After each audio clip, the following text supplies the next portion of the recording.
Yeah, I'm feeling it's feeling.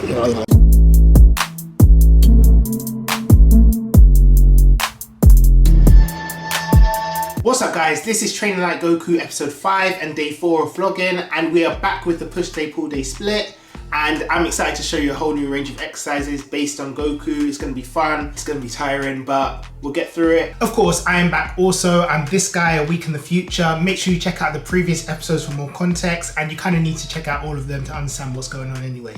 Let's do this. You know the drill already.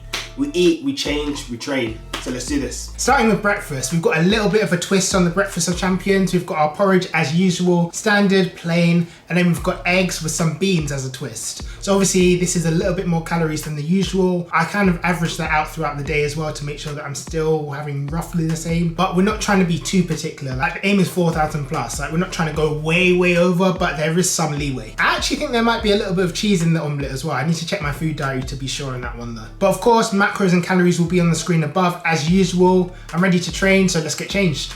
We're back with the Dragon Ball Z X Nike Tech Fleece. It's not really called that, I just like to call it that because it's got the Goku colorways. And this time we're wearing the Goku t-shirt, actually the t-shirt that I've got on right now, interestingly enough. That is the fit check for the morning. We're ready for push day, so let's get into it. So we're here with round 2 of training, and exercise number 1 of push day number 2 is going to be the incline bench press, barbell edition. So as with the previous days, I'm doing the standard warm-up sets that I usually do on the first exercise. Here I'm doing a set with the bar, then on the next set I'll do a little bit of weight on top of that, and then more and more until I get up to my working sets. Then 4 sets of 4 to 6 as usual. 3 minutes to 5 minute break in between each set, and we're good to go. So this time around we're doing the barbell variation. I know I've said this before in my previous videos, but using a barbell compared to the dumbbells allows for more stability, which allows us to load more weight, which of course is going to be more practical considering this is the first exercise.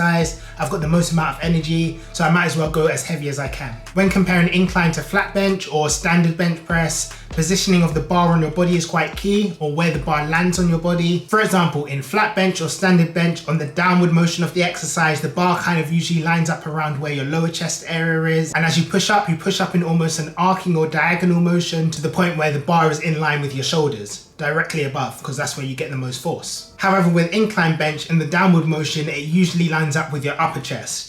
That's one of the main differences in terms of form. Of course, make sure you're retracting your shoulders, you're bracing your core, you're breathing out as you're pushing up, you're breathing in as you're coming down. If you're looking for specific pointers on technique, make sure you check out the variety of YouTube videos there are out there, and you're good to go. Next up, for exercise number 2 is the weighted push-up. So this is another Goku-esque exercise in a way. I know with all of our workouts, the main aim is to go heavy, and we're trying to get that effect of what would happen if we were using weighted clothing or if we were training under heavy gravity, that kind of mindset. And this exercise is a great example of that. There are various ways that you can do this exercise. For example, with this one specifically on this day, I'm putting a weight on my back and I'm doing the exercise as such, but I could be using a weighted vest in the same way and doing the push-ups, or various other ways. If you're strong enough, you could have someone sitting on your back. You guys get the idea. So we're doing 3 sets of 6 for this one. Choose your weight carefully, especially if you're doing these exercises by yourself, because if it's too heavy, you're at the mercy of the weight when you're doing the push-up. So make sure that you're in a position where you can lift the weight. Also remember, don't focus on how heavy the actual weight is, focus on the weight that you can do. Or to be more specific, it's not about picking the heaviest weight. Even if you've got something like 1 kg in your back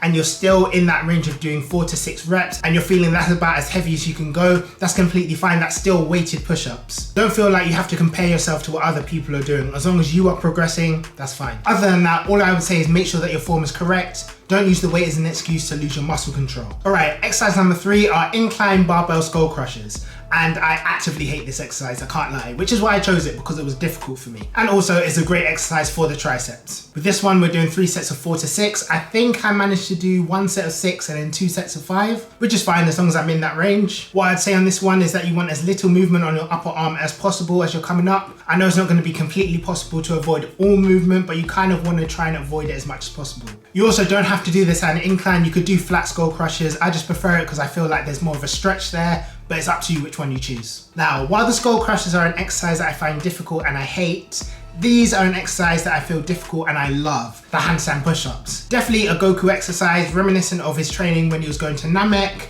The handstand push-up obviously is very self-explanatory on why it's in this workout. Not only is it a great workout because it looks sick, it's very difficult and requires a lot of stabilizing muscles even against the wall. So for me, as long as I do 3 sets of 4, I'm happy because it's literally my whole body relying on my front and side delts and my triceps, maybe a little bit of my traps to push my whole self up. Like, that's not easy considering I'm getting up to around 100 kg at this point as well. Like, I'm very happy about that. There are, of course, progressions for this exercise depending on how close your hands are to the wall. The closer they are, the harder it is. The further away, the easier it is. You can also do pike push-ups if you want to practice before you go into this, because it is a very difficult exercise, so I'm not necessarily expecting everybody to be able to do this. Pike push-ups are also fairly difficult, but they're a great way to progress into this also. Actually, if I remember correctly, on my last set, I'm sure I felt a pinch in my right side of my front delt, which, yeah, wasn't good. I think it's because my form was off because I was tired and I was getting lazy, which is a lesson. Always make sure your form is on point where you can. You don't want to risk injury. But yeah, I felt a pinch in my shoulder, so I started doing some stretches and stuff like that just to warm it back up again. Stretch it out, make sure it was okay and that I could continue. Luckily, it went after like 2 minutes of stretching it out, so I just went on to the next exercise, which is lateral raises. So we've been working the lateral head of the shoulders a fair amount, but only as a secondary exercise in a lot of our exercises. For example, the exercises that involve a lot of the pressing motions, the handstand push-ups, the shoulder presses, but we haven't actually done an exercise where the lateral head is the focus of the exercise. So here we are. Now, compared to my other muscles, even when factoring in the size difference, my shoulders are definitely my weak point. So when I do an exercise specifically for the shoulders, I always try and make sure I do it on point. Slow and controlled, making sure I'm focusing on my mind-muscle connection. I think I did 3 sets of 6 for this one. Making sure you choose your weight correctly. You don't want to go too heavy that you can't do the 4 to 6 reps, but you also don't want to go too light that you're not really feeling the exercise. Bit of a side note, but if you want to truly understand the effects of gravity, all you need to do is take 2 very light dumbbells, have your arms out like this to one side and hold it for as long as you can.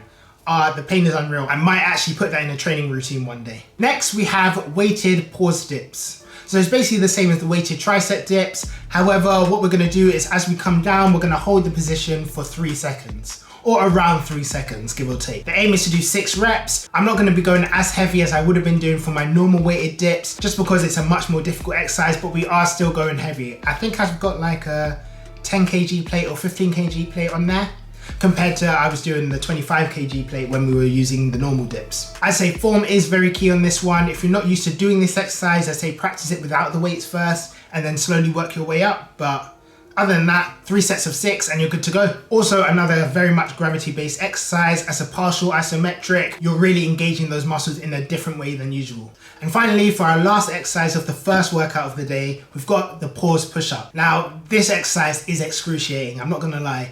And it very much is a mental-based exercise and a physical one as well, much like the plank, in a way that the aim is to go into the lowest position of your push-up and hold it there for about 30 seconds to a minute.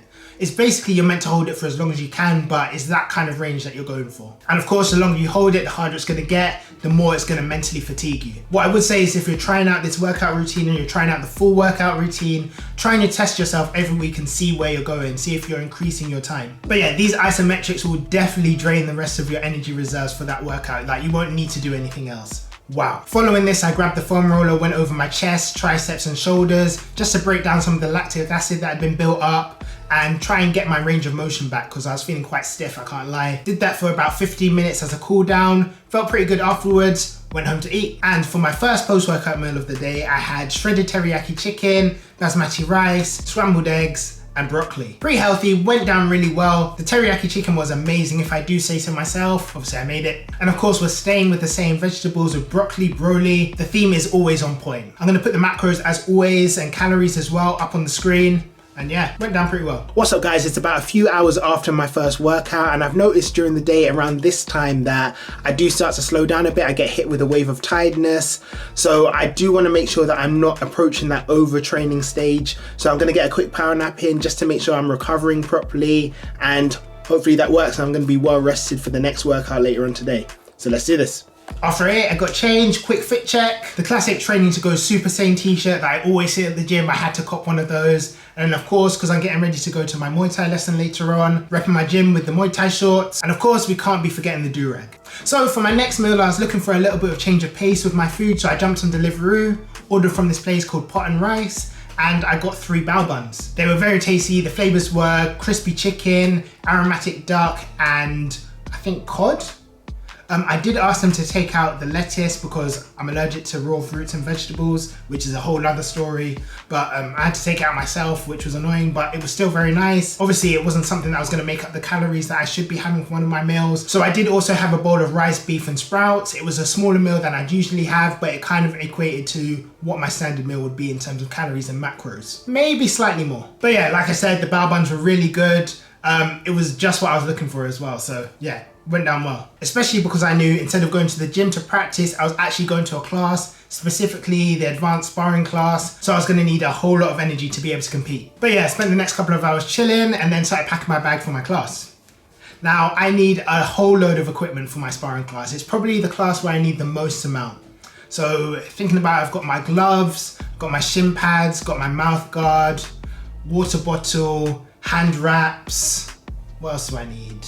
Groin guard, and just other stuff as well. Here's me packing my bag, getting ready, and you can just see like my bag is pretty much full. Like, yeah, it's a long thing, but the things we do for the games. So quick fit check, had my grey Atachi tracksuit bottoms that I got from Hypeland, and then of course I had the grey tech fleece to match it. So I put on the top, and I was good to go. Made my way to my MMA gym, not allowed to film the lessons for obvious reasons. Started off great, we warmed up, then we broke off into pairs, started having mini spars and then swapping every so often, and then tragedy struck halfway through the lesson. What's up guys, just finished my class, had to finish early because I took a sweep to the knee during sparring, right on the knee joint, which kind of popped, so I tried to spar like a little while longer afterwards, but it wasn't working, so leaving early, gonna rest my knee, try and get it back to normal working function. Hopefully it's gonna be okay, hopefully it's not too damaged, but we'll see what happens. In hazard of the game, like these kind of injuries, it is what it is. But heading home now, gonna get something to eat. I don't even know if you can tell by the way it's shaking, but I'm limping at the moment, so it's a bit peak, but it's what it is. There's nothing really I can do about it now, so we move. I'll see you guys in a bit. So as I know at this point, it seems like it was a sprained tendon in my knee and a sprained ACL. Luckily, it doesn't seem like there was any tears in the tendon or the ACL, which could have made this dramatically different. Like, I'm very lucky. For like the first evening, my limp was really bad, to be honest. But I'm a lot better now, thankfully. I'm able to walk around. I'm still not 100% at this point, but I'm resting it. Yeah, I'll fill you more on that later on now. Because what is important is my next meal. So literally I hobbled home and I was like, you know what? I need to film the food that I'm eating still. Like, I need to make sure I finish this video for today, at the very least. To be honest, what I will say as well is that because I've been having so many calories, I think that did help in speeding up my recovery in a way anyway. Luckily, I'm also stretching all the time, and I did injure my ACL like a little while ago. I think it was maybe like half a year ago. Which was completely my fault. Like, I overturned on one of my kicks and I didn't actually pivot my foot, so my body went one way, my leg just stayed the same. Yeah, it wasn't good. But like since then I've been stretching out my knee quite a lot, so luckily my knee's a lot more flexible, and probably the tendons and ligaments in my knee are a lot more flexible, so the damage could have been a lot worse. I'm very thankful for that. But yeah, back to the food. So we've got special fried rice. I believe that's beef. And then we've got like tried to do like a knee fried egg on top of that. It did not work. Blame the pain. But yeah, we've got broccoli as well in the fried rice. Yeah, it was pretty good from what I remember. But yeah, standard food. I'll put the calories on the screen as usual. As you can see, I'm not looking to tweet to anybody at this point. Like, literally my mum and my sister are in the room as well. And I'm just like, I'm in my own zone just eating. Like, I was so upset. I thought this was gonna be like the end of the week for me. I wasn't gonna be able to complete it. I was like, oh, why did this have to happen now? But yeah, these things happen. All right guys, that is day 4 of 6 done. Obviously the second half of day 4 didn't go as well as I'd hoped it would go. Got a couple of injuries. I soaked my leg for about an hour in the bath, so that kind of relaxed it a bit. It's still hurting and I've still got a limp and stuff, and I'm not trying to put too much pressure on it at the moment, but gonna go to sleep soon, rest it, see how we feel in the morning. Hopefully I'll be able to continue and go on with day 5. We'll see what happens really. Luckily it's not leg day tomorrow, so I do kind of have some leeway. But yeah, hopefully it doesn't get any worse. As long as it doesn't get any worse, I should be fine. Yeah, gonna try and do some mobility stretches now, just get that movement going and just do some stretches in general, trying to relieve the pressure and stuff like that. Hopefully there's not too much swelling, but yeah, you never know. I don't know what to say. Like, injuries in combat sports are kind of par for the course, so I'm not really surprised. I'm just annoyed that it happened like this week of all weeks, but yeah, like it was a genuine accident, so I'm not really like too cross about it. It just happened to happen today. But yeah, it was still a good sparring session before that. It's a shame I couldn't stay for the whole thing. But what can we do? Anyway guys, thanks for watching as always. Hopefully I'll be back tomorrow to show you what I'm doing next. Will be pool day 2, which has some really interesting workouts as well. And hopefully if my leg's feeling up to it, we'll be doing pads tomorrow with a couple of the guys. So until next time, I'm out.